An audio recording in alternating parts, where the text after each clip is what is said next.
Hello, welcome. You have found your way to the Deep Shot Monday Night live stream, wherein we will answer, I don't know, whatever burning fantasy questions you may have. Any other questions you may have. They don't have to be fantasy related. We'll talk through the events of week 9. I'm Andy. He's Dalton. You know that. Dalton, how we doing? How was Halloween? Halloween was fun, the usual with the kids and all that. I did Are attend you are my. you a family that does like the coordinated Halloween costume?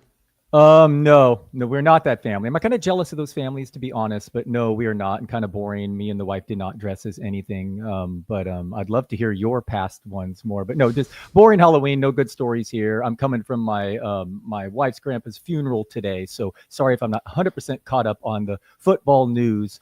But yeah, so that was the downside of the weekend. But otherwise,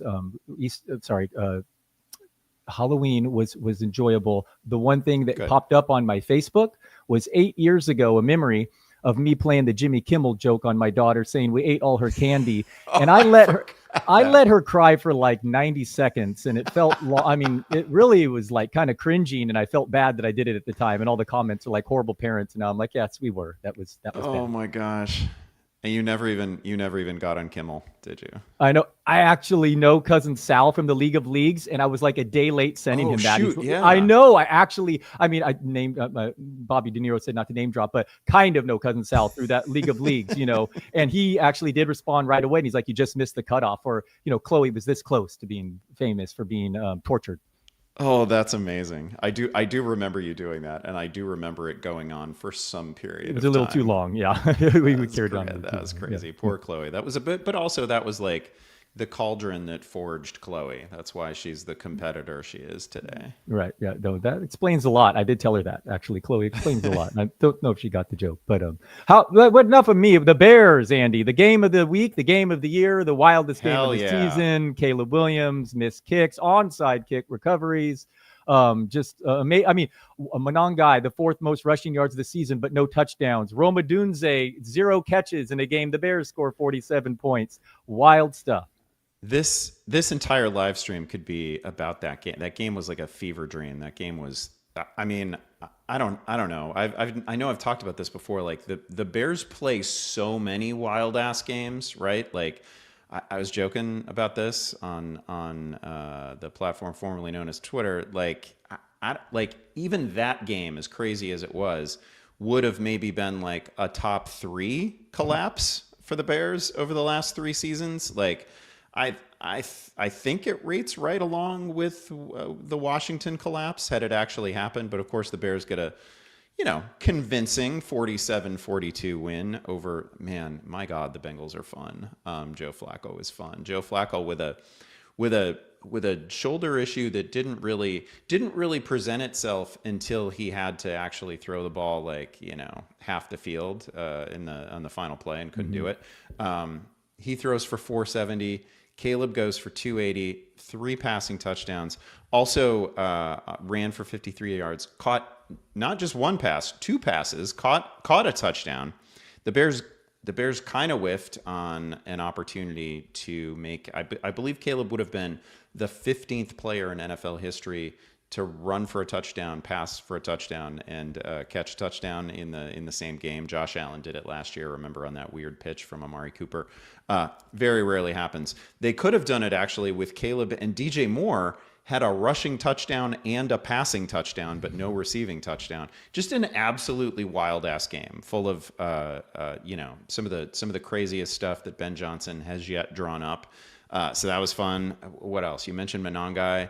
He runs for 176 yards, and we'll talk about him in a second. Colston Loveland makes a couple of house calls, looks great, looks like the guy who maybe should have been the 10th overall pick in the draft. So a lot to feel good about, a lot to feel bad about.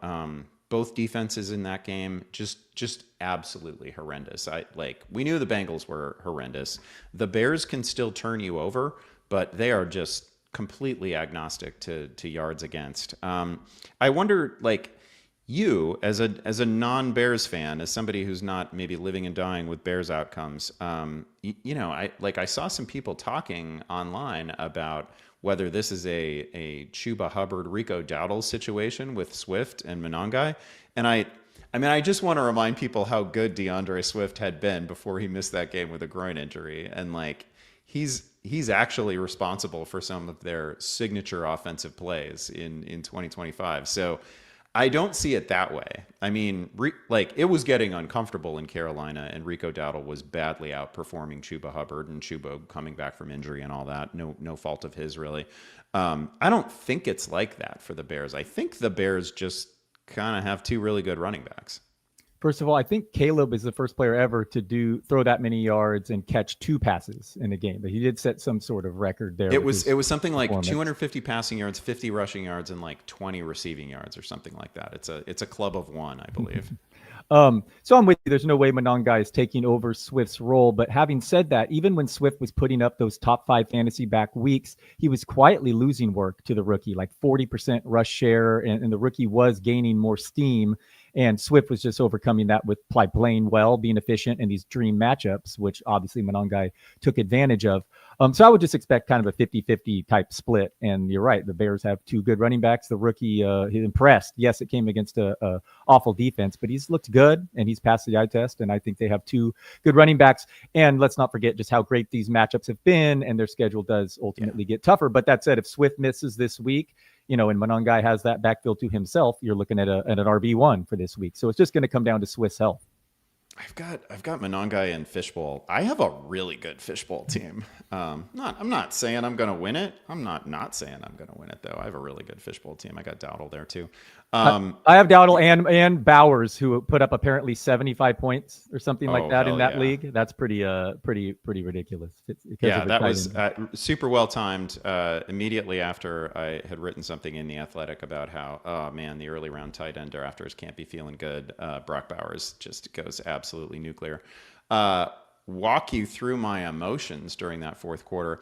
I will say, and I feel like we've talked about this before. I've experienced worse Bears losses than what that was going to be. So, I'm made for it. I'm built for it. It wasn't gonna wreck my day. It takes a lot to really send me tilting as a Bears fan at this point. Like, it takes the Hail Mary game against Washington last year. It takes something like the Marion Barber game years ago. Like about once every decade, something happens that I've just never imagined before that results in a Bears loss, and that kind of gets me. But I was already beginning to process it, and now, of course, like Caleb didn't even play. He's played better games. Like I didn't think he looked spectacular against the Bengals. It didn't really matter, but he also he just made huge plays when he had to. The scramble for the first down on 3rd and 10 on the final drive was just absolutely huge. Keeping that alive was crazy. The ball to Colston Loveland was good, and then thank God the Bengals couldn't tackle. It was crazy. It's good to see Caleb get one of those under his belt. That was certainly a positive. But I also feel, they're like 5-3. Of course I'm aware that the Bears are not going to if they were to make the playoffs, they would immediately get dispatched. I don't have like postseason plans for the Bears, but I would like to see them finish this season strong and shoot. Like, I don't know, 5-3 is like, you got to be invested in the season at this point. They get the Giants next. These are all like winnable games that have me full of dread is how this season is making me feel so far. Like, I was so full of dread ahead of the Bengals game, and it nearly gave me the outcome that I was terrified about. What else should we hit before we take some questions? That would have been a tough one, though, Andy. That would have been a tough one. They give it an onside kick. Those are pretty rare, and I can't let you pass this game. Yeah. The onside kick was also like, it was off of a guy who was just kind of blocking upfield. Right, inside the 10 yards. Yeah, I can't let you leave this game before we talk about Zach Taylor's worst challenge of the season, of the decade. His challenge resulted in his team giving up a touchdown that was really stop. And it was clear, anyone watching it. I said, I hope he realizes that the refs might come back with a touchdown for DJ Moore here, because that was far more likely than out of bounds, and he did not care and threw that challenge flag and cost his team a touchdown. It was absolutely not fumbling out of bounds. Like, I don't, and that's not even entirely on Zach Taylor. Like, you've got to have somebody in your ear telling you what actually happened and whether it's worth it. I mean, I guess if you really thought you would get that outcome, it was worth it, but it just simply was not that play. And you're right. It resulted in a touchdown. Like, you won't see that too often where a coach actually challenges a play and it costs him points. And the So next that was question before crazy. we leave the Bears, Andy, I want to ask you Loveland, because he broke the DFS slate. He paid the bills, but that was because Komet left concussed, right? I mean, right? I don't think it was entirely that, because they have always been trying to feed Loveland Both, but early it in helped. games. Didn't hurt though, right? He Oh, was not doing absolutely anything helped. until Komet left. Obviously, that big play at the end, but Although that Komet helped. left really early, like that was very early in the game. I know, that's what when I'm Kmet saying. was They concussed. are saved by that, is what I'm saying. And now if Komet returns, is it going to be more of the same, or is this the beginning? The genie's out of the bottle. What a sick play at the end of the game, the game winner. I mean, I think they both see the field. They had both been seeing the field already. I think they're going to be somewhat proactive with Loveland, but I also think they still know that, like, DJ Moore and Roma Dunze are their playmakers. You had asked about Roma Dunze too, and I'd forgive people if they didn't see every snap of that game, but Adunze had a drop. Dropped the touchdown in the end zone. I think it was Cole Kmet that threw the pass too. It was kind of a wild play that involved a lot of people handling the ball for a potentially modest gain, but he had a drop there.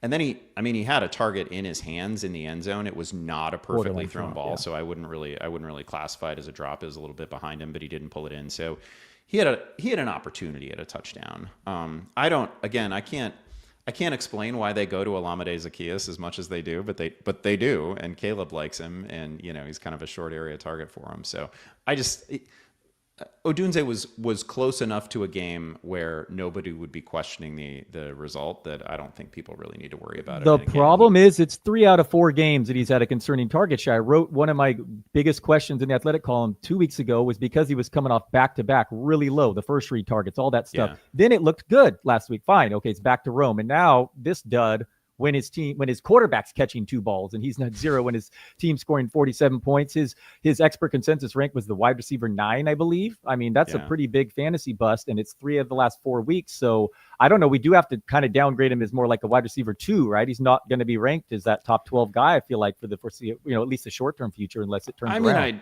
I'd still consider him a pretty high-end wide receiver too, because if you have him there at all, that's a very fine distinction between like the overall wide receiver 10 and the overall wide receiver 13 or 14, because it gets pretty messy when we start ranking receivers beyond the top 10. Also, we've got, we're gonna have the Cowboys out next week. We're gonna have the Bengals out next week. Like, it's not pretty next week. There's some serious. The Chiefs are out, right? So like, I think I've already eliminated 5 of the top 10 receivers, right? So he's still going to be a top 15 guy. Okay, yeah, I think he's going to be a top 10 guy. And sometimes you want to go back to the guys coming off the goose egg. That's kind of sometimes the time.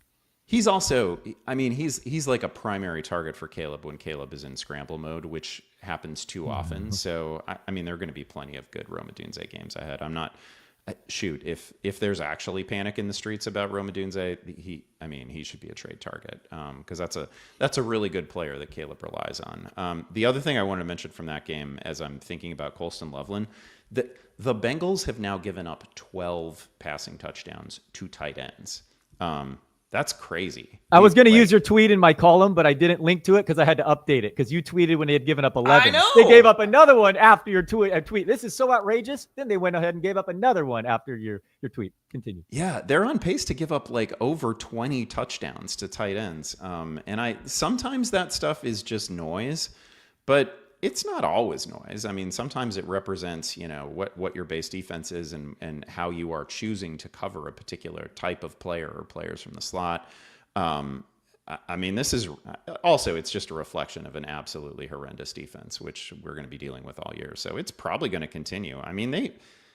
Week 9, they've already given up 12 touchdowns to tight ends. They are probably going to get to 20.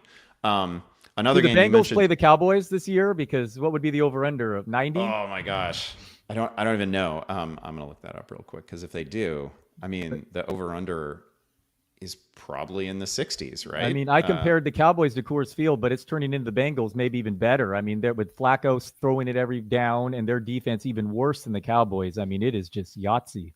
So they do. we got a game against the Ravens coming up. That could be 80 total points. We got to actually both Ravens games are still coming up. That's crazy. They do get the Dolphins, but I don't think the Dolphins can hold up their end of the bargain. So they have some squishy defenses on the schedule. That's pretty fun. Yeah, no. How about Cam Little? Can we talk about Cam Little for a second? 68 yards. You know, he got tested for steroids by the time he left his locker room. Did you see him tweet that?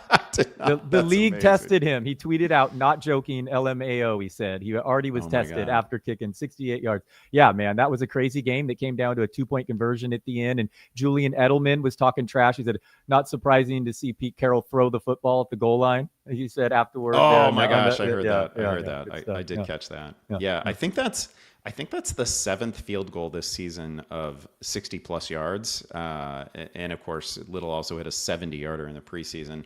I think there were 2 60-yarders in the preseason. Kind of good to see Justin Tucker knocked out of the record book, honestly. I was talking about the kicking situation with Chris last week, but, like, the combination of the new kickoff rules, which for many teams are resulting in, like, starting field position at, like, the 33, 34-yard line. I think the Niners are one of those teams. And guys so easily hitting 60-yard kicks is just it is going to really start changing decision making by NFL head coaches in some pretty fun ways, I think. I mean, you're crazy to kick a short field goal, right? I mean, it's crazy because you're lucky if the other team only matches you with the 3. So, I always said that before. Well, the counter to this is if you do not get that touchdown, they at least start at the 1-yard line and you're going to get good position. Now that's even more increased with the starting field position being at the 35 if you're Niners special teams. I mean, and the fact compounded by these kickers being able to make 70-yard field. Yes, 100%. Something's going to have to change. Either all the coaches' decision making or the league may not love this. Yeah, I've heard Greg Olson talk about it. Like you legitimately, I think the way he phrased it was you basically need a 1st down and a half, and you're kicking a field goal. It's such a huge edge too to, like, we have a couple teams that have really figured out, like, this knuckleball kickoff that lands that hits in the landing zone, like the Rams and Panthers. I know people aren't tuning in to listen to Kicker Talk, but the Rams and Panthers are getting like a 12-yard starting field position edge over the rest of the league, or at least over the worst teams in the league right now, and that's pretty crazy too. Yeah, it's like 15 yards a point or something. I mean, that's it's a big deal. Short answer to this is no. I don't think DJ Moore is now the Bears wide receiver 1, but I think he was always closer to 1A than people wanted to acknowledge. Like, I feel like people really wanted this to be like a Rome Odunze is, CeeDee Lamb or a 180 target guy, and DJ Moore was I don't know, kind of a member of the supporting cast. And I don't think the Bears have ever viewed it that way. So I think he's more 1A than 1. But he's going to remain involved.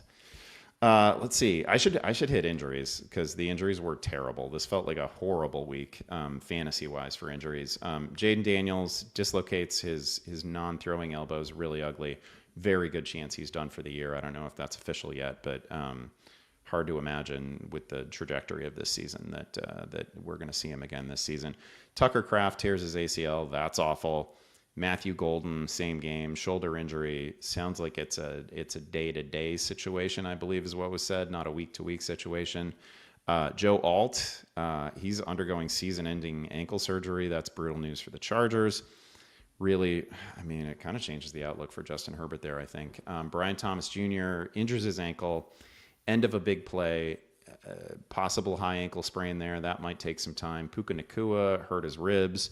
Sean McVay kind of downplayed it. Doesn't sound like it's going to be a super serious concern. CJ Stroud concussed, gave way to Davis Mills. Always difficult to get cleared by the following week. Who else? Kayshon Boutte has a hamstring issue. Aaron Jones picked up a shoulder issue. I don't think it's going to affect his availability. Sounds like we've already ruled out Terry McLaurin for next week. Things are looking good for Quinshon Judkins. Things are looking good for who else? Garrett Wilson. Amarian Hampton.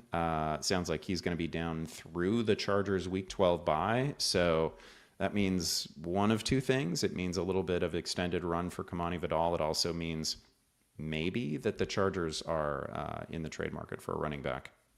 A few to touch on. Alt and Kraft have been massively important to their respective offenses. Some of this stuff is is noise, and they will obviously compensate, but their splits are like dramatic. Herbert's YPAs drops like 1.9, and the backers offense has just been really different with Kraft on the field. So something to pay attention to there. CJ Stroud, I remember writing at the time and noting his rookie year that he suffered a concussion, but there were at least 2 other hits where he was wobbly that he did not get diagnosed with. I think he suffered 3 concussions his rookie year. And I remember really looking into that. And now we flash forward to this. So it's something to monitor closely. Obviously, we hope Stroud is okay, but I believe he's now has a history of like multiple concussions, and that was a brutal hit. It was kind of shades of the Trevor Lawrence hit last year, where he was mid slide and he got walloped. Yeah. And then finally, the one I remember I wanted to touch on was Aaron Jones. He just immediately took over the backfield. He was just like the guy before that injury. It was all him, no Mason at all. So if it's an AC joint sprain that he claims he can be fine next week, treat him as the clear lead back in Minnesota, if he's okay, obviously. I love when people realize this, that we are combined. We're sort of a Voltron, Andy Dalton. Yeah. Yeah, he's our sponsor. Red Rifle is our sponsor. Here's a question. Saturday, kind of a question. Saturday, I accepted a trade which included me giving Darnold for Danny Dimes. Is my trade partner an evil genius, or am I just monumentally unlucky? I think Darnold is up to a YPA. What's his YPA now? It's like 9.6, something like that. It's crazy. He leads the league. He entered the week leading the league, and then they just absolutely pantsed Washington. That was non-competitive early, and I was ready for Seattle to win that game because we're without McLaurin, and Jaden Daniels is just coming back, and Seattle's defense has been really good against both the run and pass. So I was ready for Seattle to win that game. I was not ready for them to be so utterly dominant against Washington, though. That was really impressive. Jones is universally ranked much higher than Darnold and will be moving forward. Darnold is playing awesome, but Jones just offers the running equity. He got another rushing touchdown. That was just, that was an ugly game to get him outdoors. Pittsburgh defense had been playing so poorly too. That really came out of nowhere. But I think you'll be fine with Danny 10-cent rest of season over Darnold, who's playing great, admittedly. Yeah. No, I think that's fair. I feel like I'm facing Sam Darnold in a curious number of leagues this week. There can't even be that many people who roster him. But good thing they took their foot off the gas, or that would have been worse. I mean, they didn't have to throw in the second half of that game. I mean, he did all that damage in the first half.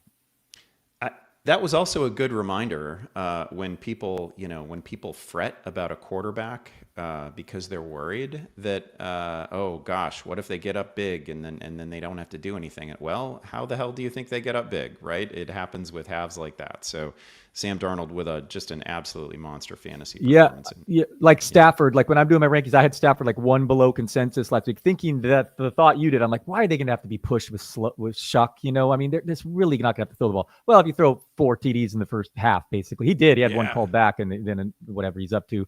9 the last 2 weeks. So yeah, I missed that one. Stafford just didn't matter. Obviously, it helps you get the ball more too when you're facing a bad defense. But yes, the volume may not be there, but the touchdowns will be.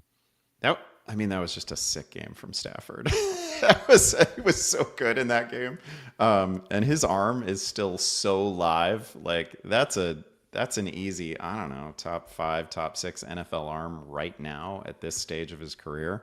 Which is crazy. And I feel like it's lip service for the most part when people say that he's an MVP contender, but he's a little bit of an MVP contender. I don't think anybody is so, far ahead of the field that we can't still talk about Matt Stafford winning that thing. I mean, I get it's annoying. There's a new MVP we want to talk about every week, but what I identify every year is the quarterback of the team that's going to be the 1 or the 2 seeds. So Sam Darnold, Matthew Stafford, absolutely are live to be the MVP here. My medium shot was Jalen Hurts, and they might be up there, but I don't think he's playing well enough. I think Darnold and Stafford are absolutely live to win the MVP because their teams might be one in the conference, and they're having awesome years with insane. I'm a YPA guy. I mean, they're killing it.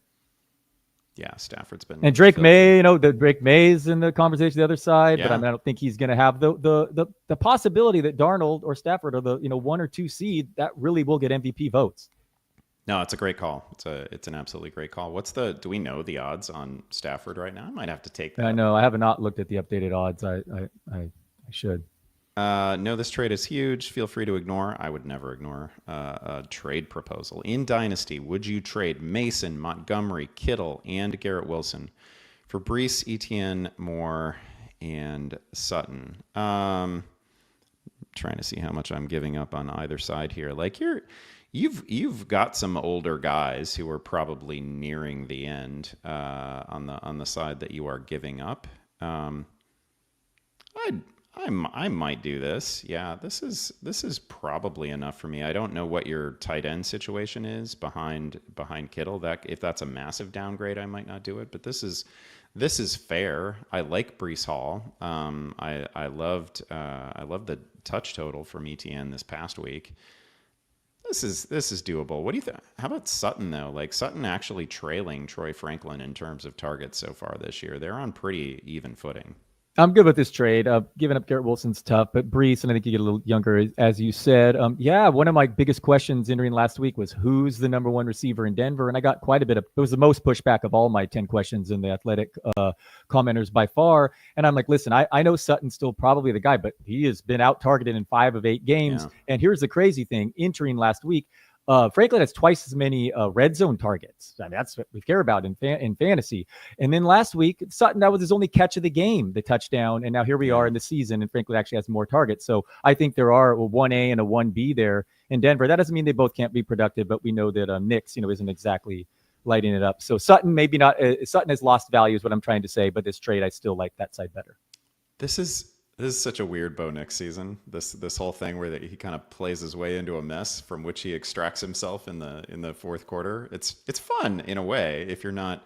I imagine it could get exhausting if you're a Broncos fan, but it's been fun to watch as a neutral observer. And keeping having Harvey on that same primetime bench, Andy. Rashard Smith did not get more touches even without Pacheco, and Harvey had 2 carries against Houston and finishes like an RB6 because he caught a 27-yard touchdown. All right, yeah. I'll start him this week and he'll get a 0. So this gets us into tonight's game a little bit. Jaden Blue and Kyler Murray Blue officially out tonight. Blue's out because he's coming off a terrible game. I think. He's just not good. But I think there was a fumble.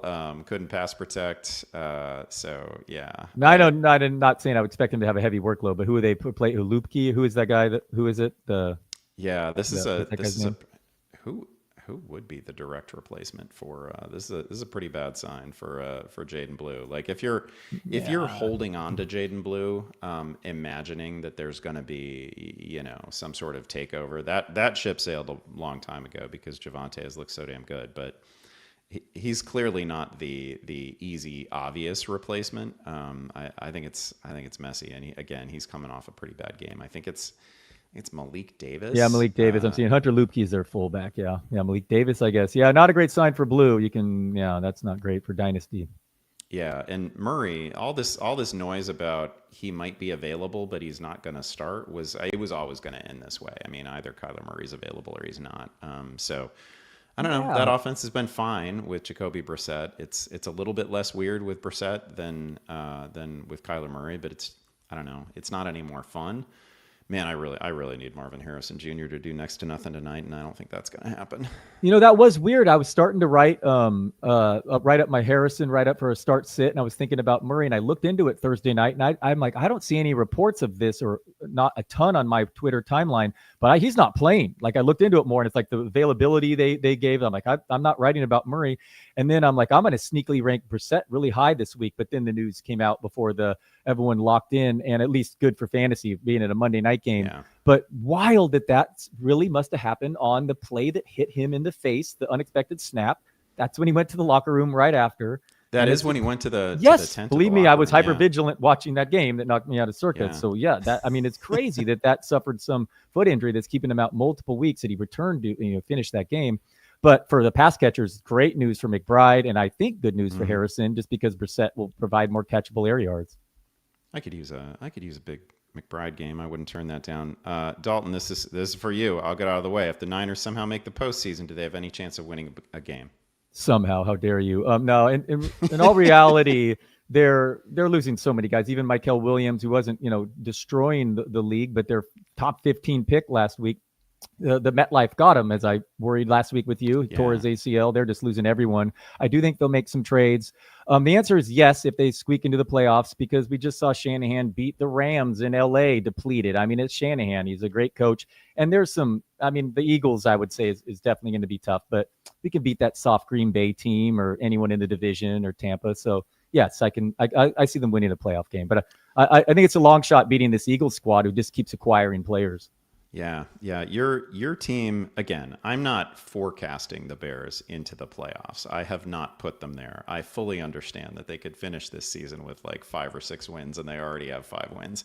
I get it, believe me. But again, my team is 5-3, and I should indulge myself a little bit and think about what a path to the playoffs might look like. What it might look like to at least split with Green Bay. That would be fun. They've got another shot at Minnesota. That would be fun. Again, I think they're going to give up 30 points a week, and they're going to lose a bunch of games, no matter how Caleb does. I think there's going to be like one external story about Caleb Williams, and then there's going to be the lived reality of watching Bears games, which will mostly be about how bad the defense is. But the Bears are at a point where, like, man, just being in the postseason conversation late in the year in December would be amazing. And I feel like if you're a Niners fan, you're probably looking for at least one win. Yeah, Purdy is not good to listen to the Shanahan quotes. It's like he will not be 100% the rest of the season, even when he returns, and that's just that sucks. You know, and he was a mess when he did return. Yeah, he was like sailing a shadow balls. of himself in that one game. This is a weirdly difficult question. 14 teams, 4 bench spots. Pollard, my 4 bench spots is key. Like, you can't mess around too much in a league with 4 bench spots, especially in a week where we have 4 teams on bye and 3 of them are really good teams. Pollard, my RB3-4, mostly benched and a few times flexed. As a Jacobs owner, should I drop Pollard for Wilson? Pollard's headed into his bye. The Titans are out of the mix next week. Nobody's trading for him, right? Like, I don't know. I'm not offering you anything for Tony Pollard. So, like, in your league, he's 4 bench spots. You can't stash a guy that you're never going to play. I do think he's a drop.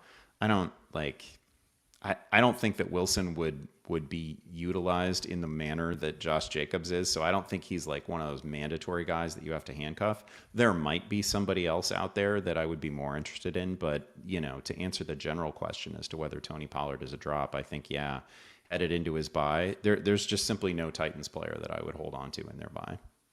Yeah, he's a tougher drop in a 14-teamer because you may need to use him moving forward. But I get the idea here of being safer with Wilson, who's a pretty good player. So I'm cool with the move. This is a difficult question too. I probably should have steered clear of the drop questions because they're always thorny. McLaurin, shallow league, hold or drop. Been rolling with Fannin, and now I possess Loveland. Hold or trade, or drop one of them, or keep both and stream. Depending on how shallow this league is, I mean, they've already ruled out Terry McLaurin for week 10, and they did it like on a Monday morning. That's pretty early, and it's a pretty significant sign that this might again be a multi-week thing. I think we've reached the point in the Commanders season with Daniels out of the mix that, I mean, they've got 2 games against relatively friendly opponents coming up, but it's Marcus Mariota. And then they go into a bye. It would not shock me at all if McLaurin was out through their bye, in which case, I think he's probably droppable. Do you disagree with that? No, I think in a shallow league, I do not disagree. That's going to be multiple weeks. It's the same aggravation of the quad that was a serious injury. No Daniels, shallow league. If you don't have IR spot, I'd dump him. And then play the matchups for those tight ends. And it's really a wait and see what happens with Loveland. I wish I knew, how that was going to shake out. Yeah, I mean, I think Loveland is going to be it's not going to surprise me if he's a thing in the second half of the season. And by thing, I mean somebody who can, over the final 8 weeks, can he finish among the top 8 tight ends? Of course he can. That's not a particularly high bar. For one, it really only requires 1 or 2 big games. So that can definitely happen. I don't know that you're going to be able to predict exactly when either one of these guys goes off. I would certainly take Harold Fannin against the Bengals because any tight end against the Bengals is gonna put up numbers. So I think these two can be used as a platoon based on look at the game total, look at the implied team totals in each week's matchup and go from there. I think there is some reasonable hope for both players. I don't think Loveland's going to be an every week guy, and Kmet has a concussion, so he's coming back from it. This isn't like some long-term injury. He may not play next week. But again, they do like Loveland. He was a super buzzy player every day in camp. And I would not drop Fannin at least over the next 24 hours because Njoku is a trade candidate. And Njoku to Green Bay would make all the sense in the world. I don't, there's been some noise about Njoku not necessarily being interested in moving. I don't know why he wouldn't be, but Njoku to Green Bay would make total sense to me. Thanking Dart and Flacco for helping me let go of drafting. But yeah, how about it? This has been an awesome, and this question doesn't really get to it, Ben. I know I've said this before, but this has just been a fantastic, late round quarterback QB season. Yeah. I mean, Dart from the waiver wire, Joe frickin' Flacco and his 470-4 against the Bears from the waiver wire is pretty sick. This time, so a brief moment. Thanks to our sponsor, Taco Bell. A brief moment in which I'll talk about this Taco Bell race. Yeah, this Taco Bell run you're doing. Do you have to eat specific stuff or anything off the menu, like cinnamon twists or chips and guac? I can do that for most of it, but I forget what the items are. I don't have it in front of me right now. But there's one of the things that you have to do. I think in the back half of the race, you have to eat a Crunchwrap Supreme. And then there's one other item that you have to eat. I think in the first segment of the race. And I'm trying all these things out. Don't you worry about it. I just did a run that began with a Crunchwrap Supreme, and it had some heft to it. It was kind of beefy. But yes, for the other menu items, you can order the lightest, smallest thing on the menu. But I got to do a lot of work on the sodium content in some of these things. And, it's still a 31-mile run. So there's a lot to consider along the way. And I can't be messing around with too many variables here. This is good information. I know. Yeah. Stafford, yeah. plus 550 on DK. May plus 2,000, or no, excuse me, Darnold plus 2,000, May plus 425. May would surprise me a little bit, and you make a really good point about the possibility of either the Seahawks or Rams. 9.6 YPA Darnold. I mean, that would be the highest in NFL history. I mean, it's that 20-1 is not bad. The Seahawks really could finish one. They can't run the ball. He'll get the touchdowns, and their defense is good. That's interesting. Yeah, let's talk about Darnold and Flacco rest of season. I don't know that Darnold is your guy in fantasy necessarily rest of season. It's still it's a pretty run committed team. Not every game is going to look like the Washington game. Certainly, he doesn't run. I do think Jackson Smith and Jigba is this guy, and Joe Flacco is just having. I mean, it's a little mini run of only a few games, but this is just exactly what people were forecasting from Joe Burrow, right? Was how much better than 470-4 was Joe Burrow going to be in any game this season? Those are the numbers you're getting. Career high. Just wild, just absolutely wild. So I don't know. Again, the Bears are a terrible defense, but there are still some friendly spots coming up on we went over it earlier. They got Miami coming up on the schedule. They still have both Ravens games. There are some beatable matchups here. And also, his own defense is going to give up 35 plus pretty much every week. So they're always going to be chasing points. So I don't know. I think it's a pretty great situation. Yeah, it's Flacco for me over Darnold. Keep both and play matchups if you can. But no, I would rather Flacco that situation. He's throwing it 40 times a game. I think that's a great platoon rest of season. A lot of people understandably want to get their bench down to just one, or their team roster down to just one quarterback. I get it, but I wouldn't have any problem platooning those guys rest of year. Tyrone Tracy, a drop in 10-team leagues. Yeah, man, that was a lot of Devin Singletary. And I haven't actually watched that game all the way through yet, but that was a lot of Devin Singletary. That was too much Devin Singletary. the argument for Tracy was that he was going to get a Cam Scatabo size workload, and it looked a little bit like that after Scatabo went down. Yeah, Like Tracy it was did. absolutely going to dominate touches, but that did not happen this past weekend. And I mean, the same would go for Singletary. Like if neither one of those guys is dominating touches, they should not be rostered in 10-team leagues, in my opinion. Yep, sadly, 10-teamer, absolutely. Yeah, that was a rough one for those of us who used him in DFS. A lot of fab budget was spent on Tracy, and I was for it, but the thesis did not prove true, and Gable did not cooperate. Yeah. Yeah. I agree. So Tracy's Tracy for me, an easy drop. Here's another one. This is another problematic player. Alvin Kamara feels like a sit going forward. Yeah, I mean, shoot, I've got him in a couple places and have been sitting him. You've had injury cover. I know Chris and I have talked about this a few times. I think he looks fine. I think it's I think it's just a dreadful offense right now, and they don't have a good choice at quarterback, and they're going with one of two bad choices. So I don't think there's a lot of hope for the offense. But also you have to hold Kamara through the trade deadline. I know that he said he wants to finish his career in New Orleans. I get it. It's probably true. That's a lovely sentiment, but I also can't imagine that if the team came to him and said, "Hey, the Kansas City Chiefs want you," I can't wrap my head around a player not saying immediately yes to that situation. Yeah, they're not throwing to him like they used to. Taysom Hill's even stealing goal line work. I mean, they're projected to score 17.5 points this week. Last week, their implied team total was 14.5 points. Shuck is going to be a problem. The other issue here in the Saints, just sticking on them, is Olave.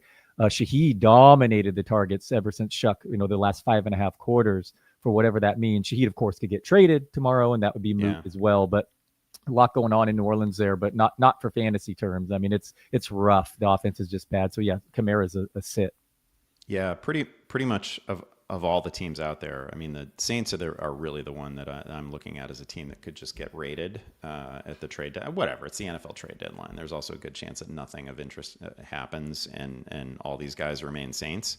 That's possible. I think one of the most vexing things going on in the league right now is that you have two young, perhaps unready, certainly unsteady quarterbacks in New Orleans, and they have not given them like the easy button option of just throwing to Alvin Kamara all the time. Like that would be so simple and so obvious, and he's so good at it, and they haven't, they're not building the whole offense out of short, easy throws to Kamara. I think it's crazy.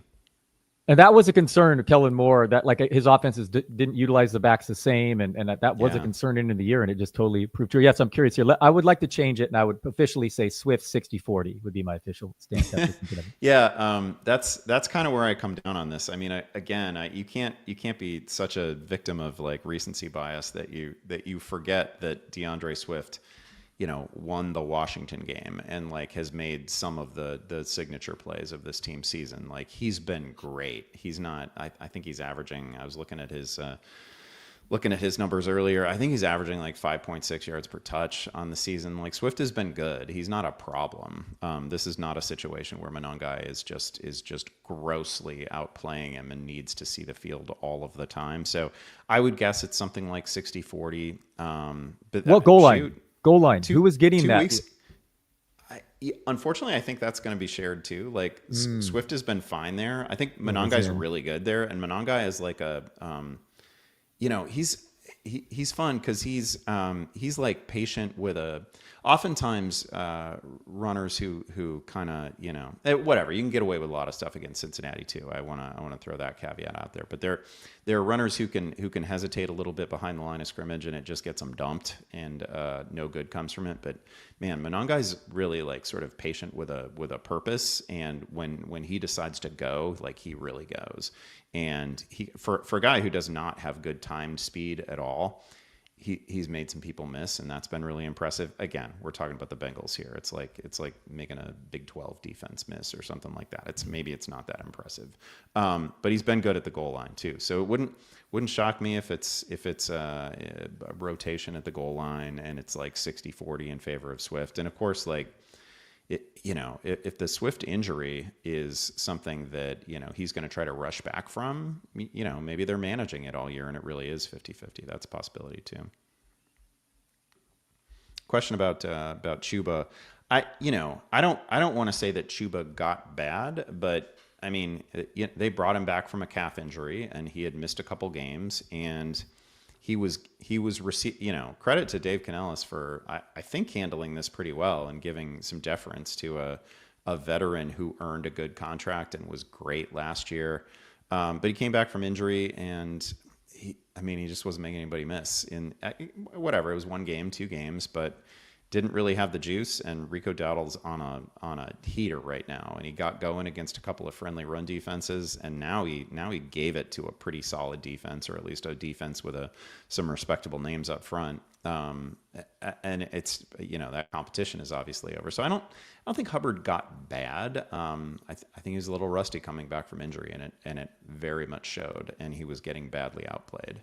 I was wondering, should we give him credit? I mean, I guess as a human, that is pretty interesting of Canales making that decision with your job on the line, all about wins and losses. You'd think it'd just be meritocracy, and he stuck with Hubbard for a while, but it lasted so, it became so apparent that it just had to go ahead. It's a little bit complicated because Hubbard just last year was, one of the defining players for the Panthers and was a total revelation, was really good. Like, we have recent evidence that Chuba Hubbard is a really good player. So it would have been a nice problem to have to have a 50-50 split or a 60. I mean, they were basically just trading off series. So, if you had last year's version of Hubbard, I think that guy would be in a 50-50 or sort of 55-45 split with Dowdle right now. And where was previous year's versions of Dowdle? Because I don't know who this guy is. He looks so awesome. Yeah. He was fighting injuries too. That groin he re-injured in the second quarter, and then he had a shoulder problem. He'd just be right back in there. He had the massage gun on his groin quite a bit in the sideline.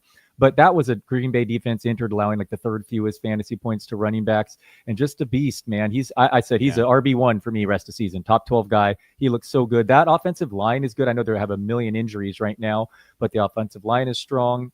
Obviously, that team just wants to run the ball, being scared of Bryce Young. So I'm pretty in on Dowdle as a locked-in RB1 moving forward. And boy, I didn't see it coming, to be clear.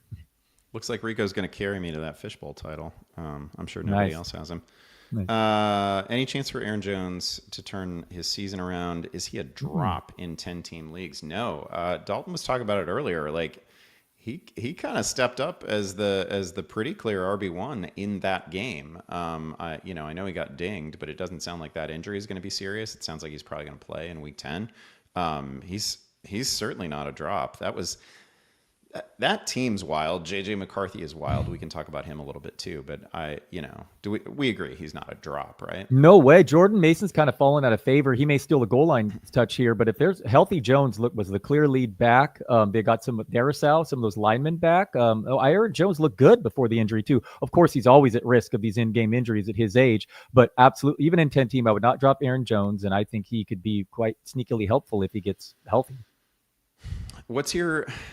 How do you feel about JJ McCarthy right now? And I'm not saying anybody needs to race out and start him. I thought he made some great throws. I thought the touchdown to Jefferson was a great throw. I thought the throw that basically ended the game to Naylor was a great ball. We know he can run a little bit. He ran for a touchdown. That was sort of proof of concept on the ankle. Man, when that guy misses, he can miss by a mile. It's young quarterback stuff, but he's just kind of all over the place, like a smattering of really, really good plays and a lot of pretty poor play throughout the game. They get it done. Like, I don't know, they got to win. He's really young. He's a child. So it's fine if he's not like the best possible version of JJ McCarthy. Do you see him as startable at all? I see him as a matchup guy. On one hand, yes, there's still some problems, and he's going to have some like rough outings. I picture outdoors against tough defenses, but he produced 3 touchdowns last week, 9 rush attempts, very encouraging for fantasy. Yeah. And O'Connell just put him in position to succeed with those receivers. So I think in the right matchup, he'll put up points. I mean, that Vikings offense is pretty good. It's still, the Vegas likes him. I mean, they're projected to score moving forward, and he'll be the beneficiary, even if it comes with some erratic throws and some clear, growing pains. Yeah, other people made the point, but like I don't know. The scripted plays went a lot better for JJ McCarthy than many of the mid game plays. I will say that. This is a good question. Debo's value going forward. I mean, I would say it's cratered, right? Like there was a moment there when we were ranking him sort of in the mid teens, a little bit of upside, a few early touchdowns in his season, but I think he has reminded us lately. Some of this is that he's been playing dinged a little bit, so credit to him for that. But the floor with Debo is also like 3 for 11. That is a very real possibility in any given week. He was pretty bad a couple weeks ago. Now we've got him tied to Mariota. I know that people want to talk themselves into Debo Samuel without Terry McLaurin. I don't know. Maybe he's playable, but that doesn't mean he's a must start. And obviously things are not looking up for Washington's offense. Yeah, Debo would be like a wide receiver 3 for me moving forward. I think Mariota will be competent enough, but yeah, you said he's always a low floor for Debo, and he's just he's not the greatest downfield receiver. He'll benefit from the screens and all the gadget plays, but more of a wide receiver 3 and an offense that's kind of a lost season in Washington, unfortunately. Oh, it's brutal too because that's the team that gets Dallas in championship week, right? In week 17. So there was still a ton of hope out there for Washington, even if they disappointed to this point in the year. But now you gotta worry about whether McLaurin comes back at all. You have to assume that Daniels probably doesn't come back. I have no idea if Bill is good. There have been plenty of games this year where I think that McNichols looks like by far the best back on that team. Rodriguez got a lot of run last night. I don't know what the level of commitment to JCM is, which is too bad. He's been a fun story. He's been fine. I just don't know that he's clearly separated from the rest of the backs there. Easy to criticize now, but thoughts on Daniels being in the game 38-7 with 5 minutes left? I thought Quinn handled the question well today. I mean, the easy answer is, I mean, if you had a time machine, you would go back and you would take him out of that game because it was a lost game. I hate doing hindsight, but at the time, I'm like, I like this for my fantasy points, but he really has him in this game right now as I was writing my column. But I mean, right, 38-7, 5 minute game. Yeah, I will say I feel like you more often. I don't have any numbers to back this up, and this is just me watching sports. But I feel like it is more common for players on the team that's comfortably ahead to get pulled from a situation like that, and often coaches.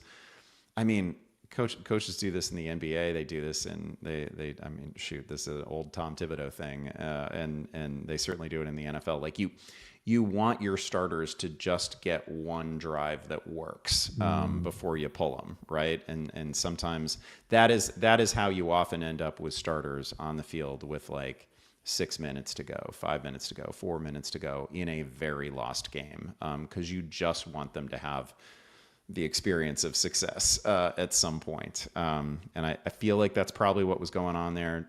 Quinn took full responsibility for it today. He didn't like push back on the question. He was like, yeah, that's my bad. And he clearly feels horrible about it. And the fact that coaches commonly do it doesn't mean it's right. He should have been out of that game. It's crazy. Like once you have somebody who's that, and honestly, like, this is a bad injury, and it's probably going to cost him the season, but it could have been so much worse. But it wasn't his throwing arm. Yeah, right? Yeah. I mean, there you go, that's right there. That's what you're putting at risk. Yeah, and that guy just takes a lot of hits. So it's probably something that over time he really needs to change in his game. Crystal ball, who's a better stash, Tank or Isaiah Davis? Half point, flip a coin.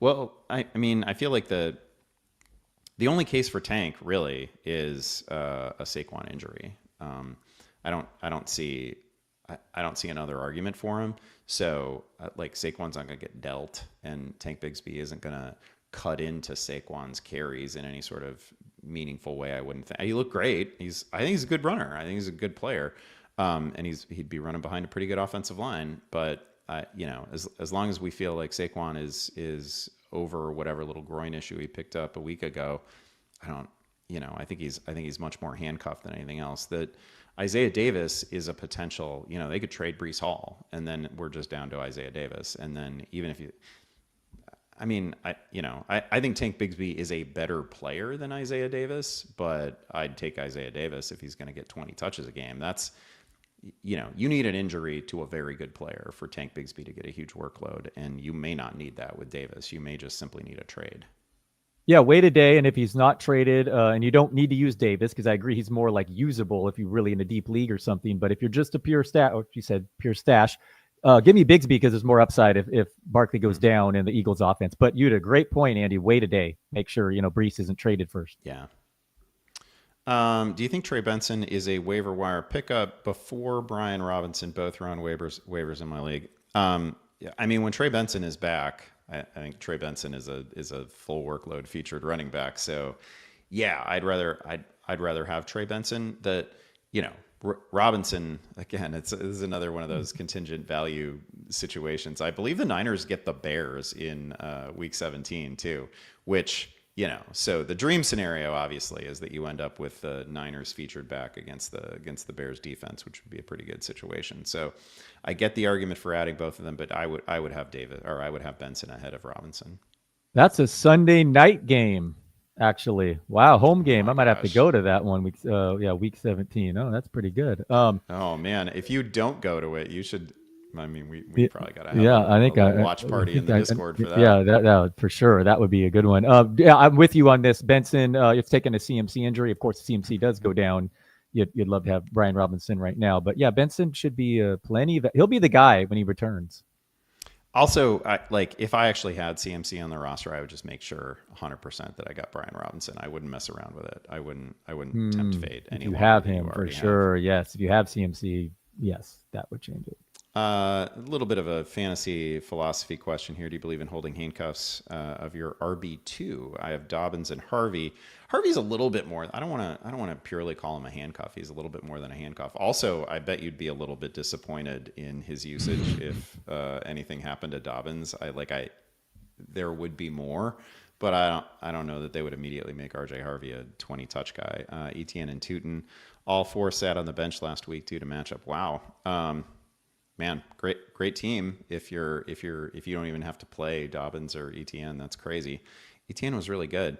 I think I don't mind doing this because I think Tootin would really pick up value if something happened to Etienne. I think he looks really good too. He's another guy who he can always burrow his way for a couple yards. So really effective on the goal line in a way that Etienne perhaps is not. MJD. Am I crazy? He does not look like MJD. Exactly. That's a good call. A little bit. He's maybe not quite as thick as MJD, okay. But he's also got a lot more juice than MJD. How dare you? No disrespect to MJD, but he did not have the speed that I think Tootin has. But I laughed at this question because I drafted the handcuff first in Harvey and didn't draft the starter in Dobbins 4 rounds later in NFFC. Who was Harvey was going 4 and 5 and Dobbins was going 8 and 9. So I drafted the handcuff first and then not the starter in that one league I keep talking to you about that I'm doing well otherwise. But yes, handcuffs are just all league dependent. But if you have the roster space, absolutely. I'll also say that we are really in the time. I mean, we're getting there. Maybe we're not exactly in the week for it, but a thing I write about from time to time is that as your season unfolds, it's the thing about roster depth is that it's really, really important early in the season. You get all the buys ahead, you get all these injuries ahead. And by the time we reach week 12, it just doesn't matter at all. And you want to, that's why as you build toward the trade deadline in your league, you want to make sure that you're the person offering the 2-for-1s, the 3-for-2s. You just want the strongest possible starting lineup when we get to the fantasy playoffs. And that's not a guarantee of anything, but your depth just isn't going to matter. So this is really the time of year where if I haven't already handcuffed important backs where there's a clear understudy, I'll do it now. I'll make sure that I've got Tootin behind Etienne. Is QJ a start going forward? I benched him this week because of the goose egg the week before. Now I'm confused. QJ's been hurt the most by Gadsden. He'll catch the touchdown, but no, he's more like a wide receiver 3 moving forward, play matchups, or he'll be like this, frustrating, and then you'll bench him, and then he'll catch a touchdown. That type of production that will not be reliable. I feel like where we've arrived is, early in the season for a while, I was just lumping the big 3 Chargers receivers together. McConkey and Allen and Johnson didn't have a lot of separation between them. And I think Allen and McConkey have separated, right? And we have to think of Johnston and Moore as as you say, like a wide receiver 3 type who when he pops, it can be a really big, it could be a 2 touchdown game. He could win you a week, but you know, the floor is also nothing. The floor is like, 2 for 15. Gadsden, the real deal. Gadsden's awesome. This is gonna go down as a pretty good rookie class at tight end, right? Because I still think, especially the way they, the multiple ways in which Fannin is used, really exciting. You'd say the same about Tyler Warren. Tyler Warren's already great. Gadsden's just an absolute weapon for that team. Loveland coming off a big game. I mean, this is going to be a hell of a tight end class when it's all said and done. It really is.